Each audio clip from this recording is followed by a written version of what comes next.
Assalomu alaykum, hurmatli kuzatuvchilar. Bizni kuzatishda davom eting.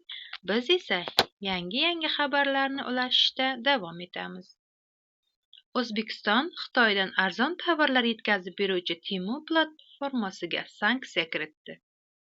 20-martdan boshlab mamlakatda Temu sayti va ilovasi bloklanadi.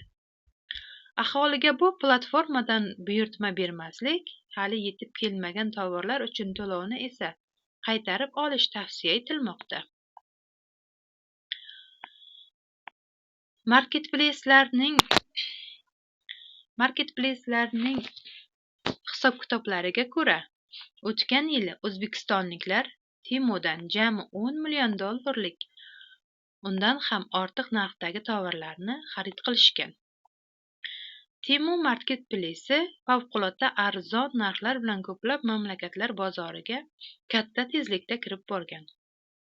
Kompaniya narxlarni maksimal tushirish, xarajatlarni qisqartirish uchun ishlab chiqaruvchidan to'g'ri xaridorga tamoyili asosida ishlaydi. Bu logistika va ombor xarajatlarini kamaytiradi. Bundan tashqari, bozorni egallash maqsadida demping narxlari sun'iy ravishda pasaytirish strategiyasi ham qo'llaniladi. Kompaniyaning demping maqsadidagi investitsiyalari yiliga bir necha milliard dollarga hisoblanadi.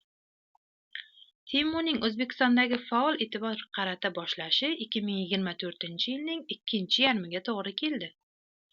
Sentyabr boshida boshlangan agressiv reklama kampaniyasidan atigi bir necha kun o'tib, 8-sentyabrda Temu ilovasi mamlakatga eng ko'p yuklab olingan dasturga aylandi.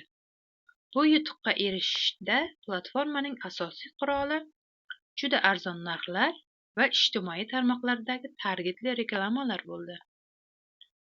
Temu bor-yo'g'i 22-yilda tashkil etilgan.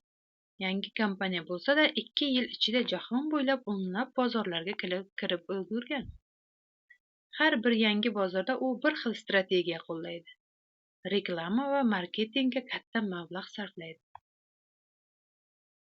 Masalan, 23-yilda Temuda global reklama xarajatlari $2 milliard ga yetgan bo'lsa, 2024-yilda bu ko'rsatkich $6 milliard ga chiqishi kutilgan edi. Bunday ulkan sarmoya hatto rivojlangan bozorlarda ham katta miqdor sanaladi. Temu platformasida ayni paytda Yevropa Ittifoqi, AQSh va Kanadada Temuga qarshi qaratilgan ayblovlar bo'yicha huquqiy jarayonlar davom etmoqda. Siz ham ogoh bo'lishingizni so'raymiz.